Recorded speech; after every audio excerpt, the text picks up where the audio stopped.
You think you're exhausted, but you're not. Not really. Your body isn't broken. Your schedule isn't the problem. Your life isn't uniquely harder than everyone else's. The truth is colder than that. You're addicted. Addicted to the easiest form of pleasure ever engineered. Quick hits, instant rewards, endless scrolling, cheap stimulation flooding your brain until it forgets what real effort even feels like. And the worst part? You call it rest. You call it, I need a break.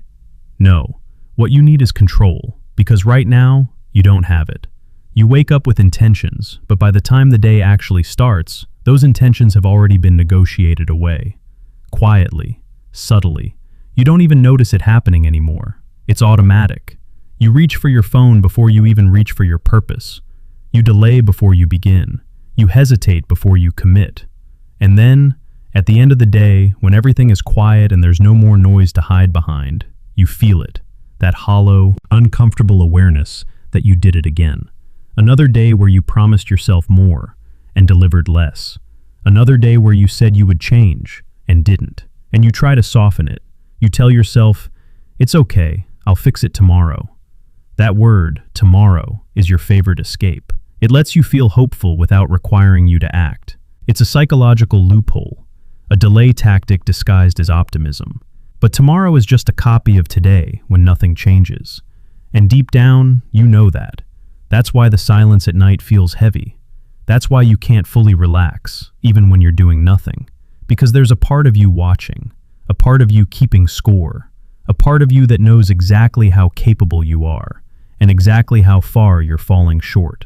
And that gap, that distance between who you are and who you could be, that's where the pain lives. Not in failure, not in struggle, but in avoidance. In knowing what you should do and choosing something easier instead, over and over again, until it becomes your identity. And here's where it gets uncomfortable.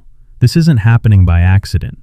Your brain has been trained to operate this way. Every time you choose distraction over discipline, you reinforce the pattern. Every time you avoid something difficult, you teach your mind that discomfort is something to escape from. You're not weak, you're conditioned. But conditioning doesn't remove responsibility. It just explains the mechanism. Think about it like this. Your brain is built to conserve energy and seek reward. That's survival. That's biology. But in a world where rewards are everywhere, instant, effortless, unlimited, that system gets hijacked. It stops working for you and starts working against you. You begin to crave what's easy and resist what matters. You feel unmotivated, not because you lack ambition, but because your reward system is overloaded with low-effort pleasure. You've trained yourself to expect results without resistance. And when reality doesn't match that expectation, when something requires effort, patience, discomfort, you shut down, you delay, you avoid, and then you judge yourself for it. That's the loop. That's the trap. And most people stay there for years, not because they can't escape, but because they never fully see it. They keep treating the symptoms instead of the source. They chase motivation instead of confronting the pattern. They wait to feel ready instead of deciding to act.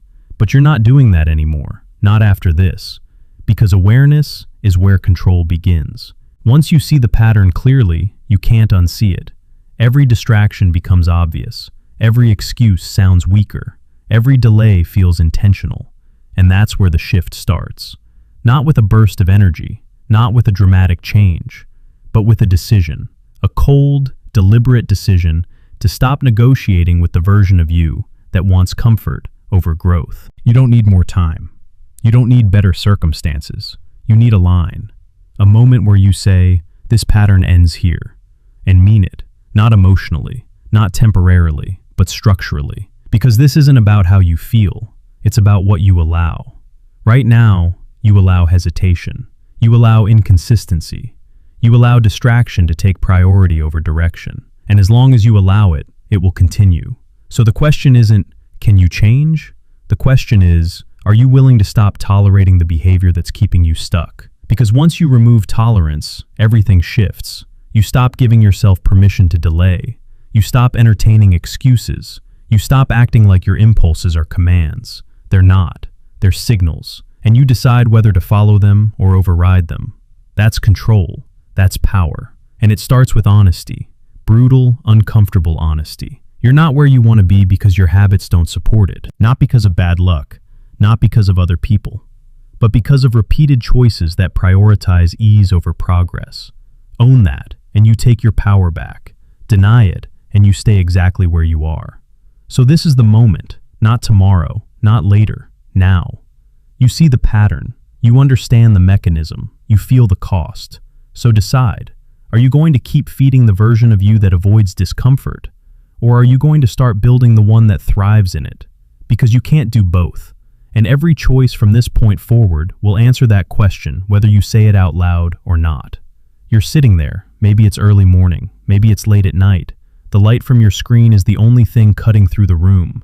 And for a moment, just a moment, you feel that familiar spark, that urge to finally get your life together, to stop being inconsistent, to stop starting over every Monday, to stop being the version of yourself that keeps almost making it, but never actually crossing the line. And right there, in that quiet, you tell yourself something subtle but dangerous. I just need to try harder tomorrow. That's where most people lose before they even begin. Because you're still negotiating from the same identity. You're still the same person hoping for a different outcome. And hope without identity is weak. It collapses under pressure. It disappears the moment things get uncomfortable. So what happens? Morning comes, the alarm goes off, and there's a split second, just a split second, where the decision is made. Not by your willpower, not by your goals, but by your identity. The person you believe you are in that moment decides whether you get up or hit snooze. And if you still see yourself as someone who struggles, someone who is trying to be disciplined, someone who wants to improve, then guess what? You act exactly like that. You hesitate. You delay, you negotiate, because your actions are always aligned with your self-image, not your aspirations. That's the part nobody wants to confront. You don't rise to what you want, you fall to what you believe you are. So if you keep telling yourself, I'm trying to become better, you've already placed yourself below the standard. You've already accepted that you're not there yet, and your brain will act accordingly. It will protect that identity. It will keep you consistent with that story. So you end up in this loop where you're constantly on the way, but never arriving. Constantly preparing, but never executing. Constantly imagining, but never becoming. And it feels like effort, but it's not transformation. It's maintenance of mediocrity. Now look at a real moment in your day. You're working on something that actually matters, something that could move your life forward, and suddenly it gets uncomfortable. It gets boring. It gets hard. Your mind starts drifting. You feel the urge to check your phone, to open another tab, to step away just for a minute. That's the test. That's the exact point where identity takes over. If you're still someone who sees discomfort as optional, you will escape. You will justify it. You will say, I'll come back to this later. But if you've made a different decision about who you are, that moment plays out differently. There's no debate, no internal discussion, just a quiet, controlled response. This is what I do, and you stay. Not because you feel like it, but because it aligns with who you've decided to be. That's the shift. That's the difference between acting and becoming. Acting requires energy. It requires motivation. It's temporary. But identity?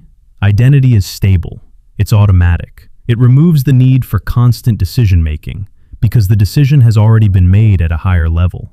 You don't wake up every day and ask, should I be disciplined today?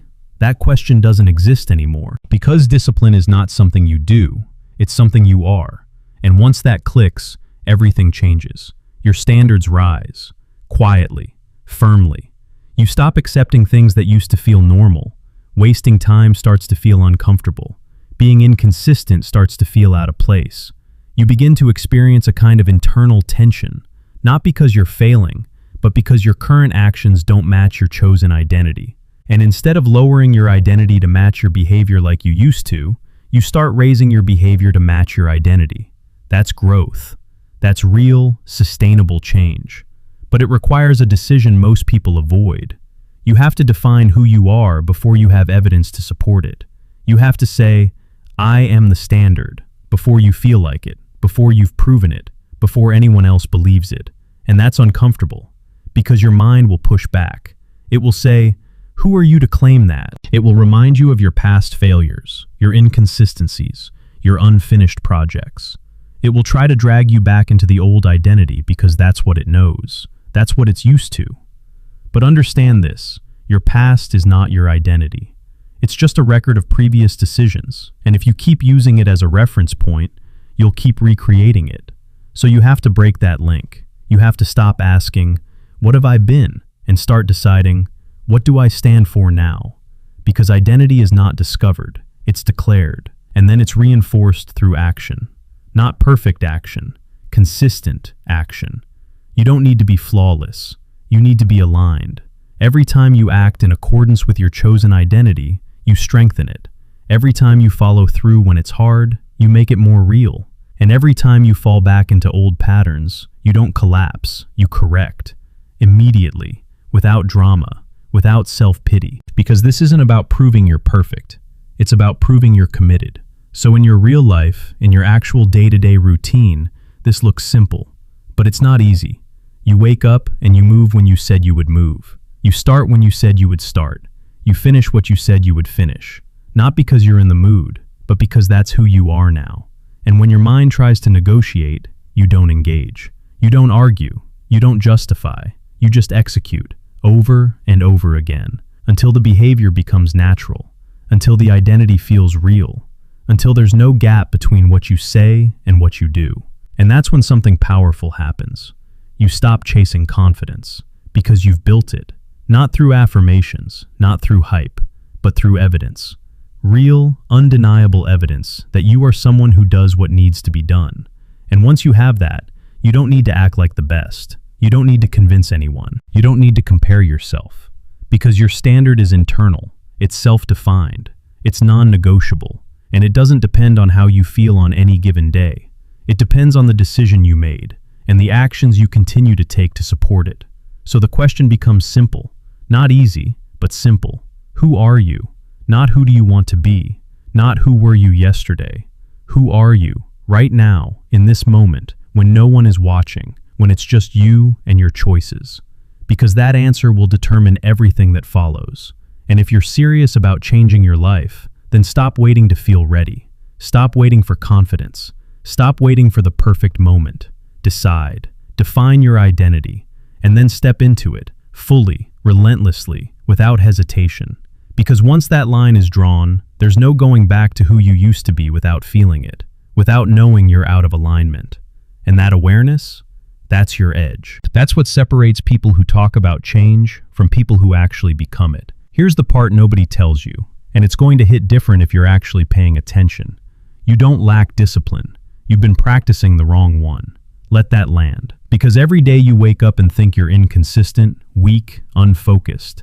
But look closer. You are extremely disciplined, just not in the direction you want. You are disciplined at checking your phone the second you feel discomfort. You are disciplined at quitting the moment something becomes mentally heavy. You are disciplined at delaying, at overthinking, at escaping into easy stimulation. You've repeated those patterns so many times that they've become automatic, precise, almost flawless. That's not laziness. That's trained behavior. That's mastery, just aimed at self-sabotage. And once you see this, really see it, everything flips. Because now the problem is no longer, I can't be disciplined. The problem becomes, why am I so consistent at the wrong things? That's the twist.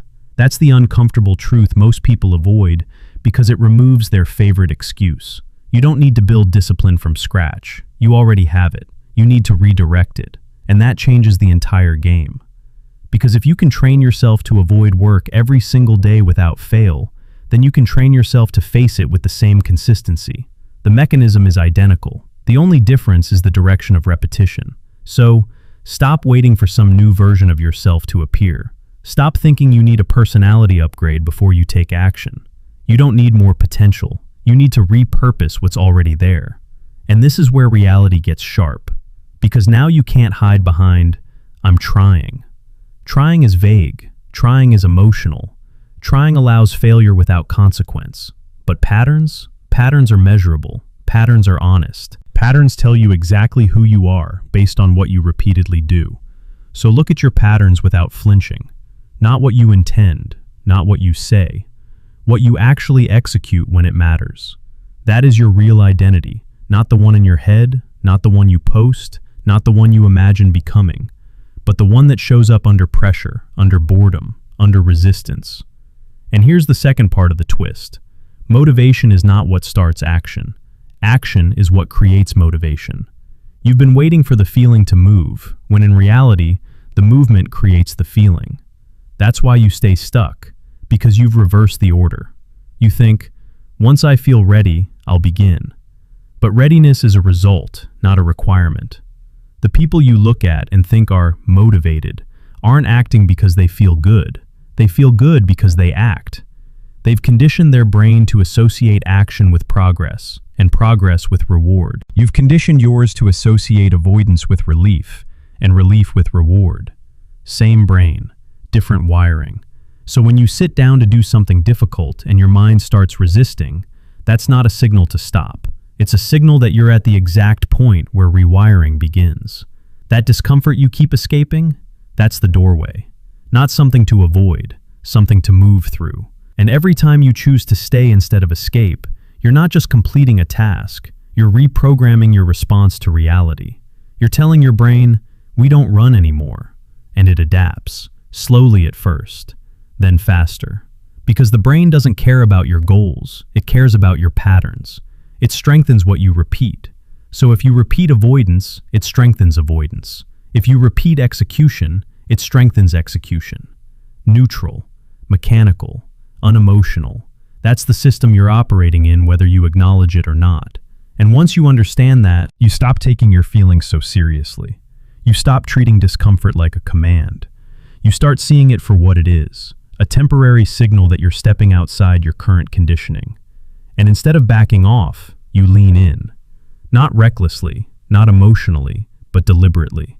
Because now you know something most people don't. The version of you that you want to become is not built by doing more when you feel good. It's built by doing what's required when you don't. That's the new reality. That's the shift. You're not fighting yourself, you're retraining yourself. And retraining requires repetition under resistance. Not once, not twice, but daily. Until the new pattern becomes the default. Until the behavior that once felt forced starts to feel natural. And here's where it gets even more real. Your environment is reinforcing your current patterns more than your intentions ever will. The apps you open, the people you listen to, the routines you follow, the spaces you spend time in, they are all shaping your behavior on autopilot. So if you're trying to become disciplined in an environment designed for distraction, you're making it 10 times harder than it needs to be. That's not toughness, that's inefficiency. You don't win by resisting temptation every second. You win by removing unnecessary friction and reducing exposure to the things that pull you off track. High performers don't rely on willpower. They design their environment so that the right action is the easiest one to take. That's another shift. You stop asking, how do I stay motivated? And start asking, how do I make the correct behavior automatic? Because automation beats motivation every time. And now, everything connects. Your identity defines your standards. Your standards shape your actions.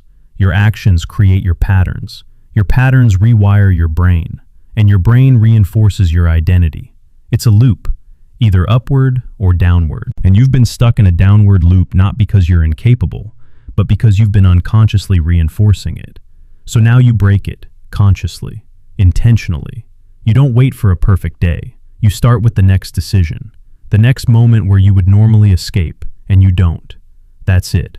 That's the beginning. Not dramatic, not glamorous, but real. And once you do that once, you do it again, and again. And suddenly something shifts. Not in your results yet, but in your perception. You start to see yourself differently. Not because you said affirmations, but because you have evidence. Small at first, then undeniable. And that's when the momentum starts. Not from hype, but from alignment. You're no longer trying to become someone else. You're reinforcing a new version of yourself through repeated proof. And that's the real breakthrough. Not a new goal, not a new plan. A new understanding. You were never lacking discipline. You were just using it against yourself. Now you're taking it back. Slow down for a second. Stop trying to fix everything. Just look. Look at your life the way it actually is, not the version you tell yourself to stay comfortable. The quiet moments matter here, the ones you usually run from. When the noise fades and there's nothing left but you and your thoughts, that's where the truth lives. And it's not loud. It doesn't scream. It just sits there, waiting for you to be honest. You already know where you're off track. You don't need another video, another plan, another burst of motivation. You know the habits you keep repeating. You know the moments you fold. You know the exact point where you choose easy over necessary. And if you're real with yourself, it's not confusing. It's not complicated. It's uncomfortable. That's the difference. So sit with that discomfort. Don't rush to escape it. Don't cover it with distraction. Let it speak. Because underneath that feeling is clarity. Simple, sharp clarity. You've been avoiding what matters. Not because you don't care, but because it costs something. It costs effort. It costs focus. It costs facing parts of yourself you'd rather ignore. And for a long time, you chose not to pay that price. That's the truth. No drama, no excuses, just truth. And there's something powerful about saying that without trying to soften it. Because when you stop lying to yourself, even gently, you take your power back. You stop being confused. You stop being stuck in analysis. You see the pattern for what it is. You avoided, repeatedly, consistently, and it shaped your life. Not in one big moment, but in small, quiet decisions. The ones no one sees, the ones you barely notice anymore. That's how identity is built, not in public, in private, in the decisions you make when there's no pressure, no audience, no reward, just you and a choice. And most of the time, you chose comfort, again and again, until it felt normal, until it felt like, this is just who I am. But it's not who you are. It's what you practiced. And practice can change, slowly, deliberately, but only if you stop pretending it's something else. So now, you face it. Not with anger, not with guilt, but with responsibility, calm, direct, grounded. You look at your weaknesses without flinching. The lack of consistency, the need for constant stimulation, the tendency to quit when things get boring. You don't dress it up. You don't justify it. You just acknowledge it. Because pretending you're stronger than you are keeps you weak. But admitting where you're weak gives you a place to start. A real starting point, not an imagined one. And from there, things get simpler. Not easier, but clearer. You stop chasing the feeling of confidence. You stop trying to convince yourself you're ready. You accept that you're not, and you move anyway. That's where real confidence begins. Not before action, after it. Built slowly, quietly, through evidence. Through showing up when it would be easier not to. Through finishing what you started, even when it lost its excitement. That's where something shifts inside you. Not dramatic, not explosive, just a steady change. You begin to trust yourself. Not because you say you will do something, but because you actually do it. And that trust is everything. It's the foundation. Without it, every goal feels fragile. Every plan feels temporary. But with it, even small actions carry weight. Because they mean something. They prove something. And over time, those small proofs stack up. They form a pattern, a new one. One where you don't run at the first sign of discomfort. One where you stay a little longer, push a little further, finish what you avoided before. And it doesn't feel heroic. It feels quiet, controlled, almost ordinary. But it's not. Because most people never reach that point. They stay in the cycle of starting and stopping, of building and breaking, of promising and abandoning. And it drains them. Not physically, mentally, emotionally. Because every broken promise to yourself leaves a mark. Small at first, then deeper, until you start doubting your own words, your own intentions.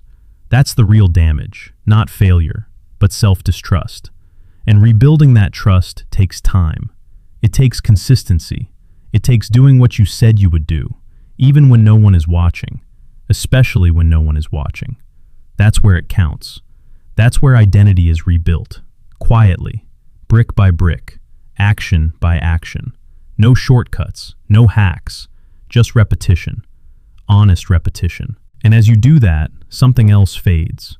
The need to impress, the need to prove, the need to look like you have it together. Because you're not performing anymore. You're building. And building is slower, less visible, but more real. You stop caring about how it looks and start focusing on how it holds. Does it last? Does it stay when things get hard? Does it remain when motivation disappears? That's the test. And that's where most things fall apart. But not this time. Because this time, you're not relying on emotion. You're relying on decision. A quiet decision you made when you were clear, when you saw the truth. And you return to that decision again and again, especially when you don't feel like it. That's discipline, not force, not punishment. Alignment. Acting in accordance with what you've chosen, regardless of how you feel in the moment. And the more you do that, the less internal conflict you have. The noise quiets down. The hesitation fades. You stop arguing with yourself, because there's nothing left to debate. The decision has already been made. So you move, simply, directly, without overthinking. And in that simplicity, there's peace.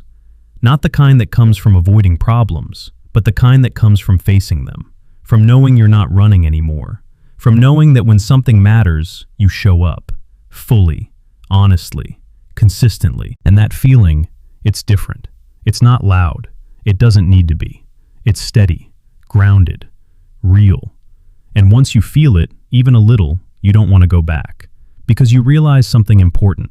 The life you want isn't built in big moments. It's built here, in these quiet decisions, in these small acts of follow-through, in the discipline no one sees. That's where everything changes. Not all at once, but for good. So after all of this, strip it down to something real, something you can actually carry with you when this ends, when the screen goes dark and it's just you again in your normal environment, your normal routine, your normal triggers waiting for you like they always do. Here's the truth you don't get to escape anymore. Your life is not shaped by what you intend. It's shaped by what you repeat. And that means every small action you take from this point forward is either reinforcing the version of you that stays stuck or building the version of you that moves forward. There is no neutral ground. There is no, this doesn't matter. Because it all compounds, quietly, consistently, without asking for your permission. And that's the lesson most people avoid because it sounds simple, almost too simple. But it's heavy when you really accept it, because it removes every excuse you've been leaning on. It removes the illusion that change requires something dramatic, something external, something extraordinary, when in reality, it requires something much less exciting and much more demanding. Alignment, daily, repeated, often boring alignment between what you say matters and what you actually do. And if you're honest, that's where things usually break, not in big moments, but in the small ones, the ones that feel insignificant, the ones where you think, it's just this once, or I'll fix it later. And that's exactly where your future is being decided. Not in your plans, not in your goals, but in those quiet decisions where no one is watching and nothing feels urgent. Because that's where identity is either reinforced or rewritten. And if there's one thing to take from everything you've heard, it's this. You don't need to become a completely different person overnight. You need to stop betraying the person you already decided to be, even in the smallest ways, especially in the smallest ways. Because integrity with yourself is built there, in those moments where it would be easy to slip and you don't, where it would be easy to delay and you act, where it would be easy to quit and you continue, not perfectly, but deliberately. And over time, that builds something most people never experience, something deeper than motivation, stronger than hype, more stable than emotion. It builds trust, self-trust, the kind that doesn't come from thinking positively or speaking confidently, but from evidence, from seeing yourself follow through again and again until it becomes undeniable, until you no longer question whether you'll show up. You just do.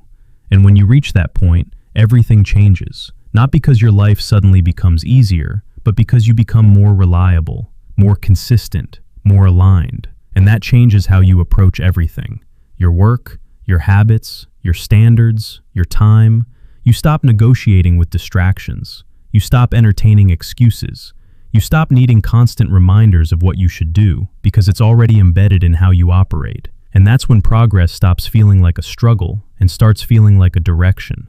Something steady, something controlled, something you can trust. And from there, growth is no longer something you chase. It's something you maintain, quietly, without needing attention, without needing validation, just through continued alignment. And here's the question you need to sit with, not answer quickly, not brush off, but actually consider when this ends and you're back in your real life. What is one pattern you keep repeating that you already know is holding you back? And more importantly, what would it look like to interrupt it the next time it shows up? Not perfectly, not forever, just once, intentionally. Because that's where this begins. Not in a complete overhaul, but in a single decision made differently, and then repeated again, until it becomes something new. And if you're serious about this, if you're not just listening but actually willing to apply, then don't let this be another moment that fades. Don't let this be another idea you agree with and then forget. Take something from this and use it, today, in your next decision, in your next moment of hesitation, because that's where it counts.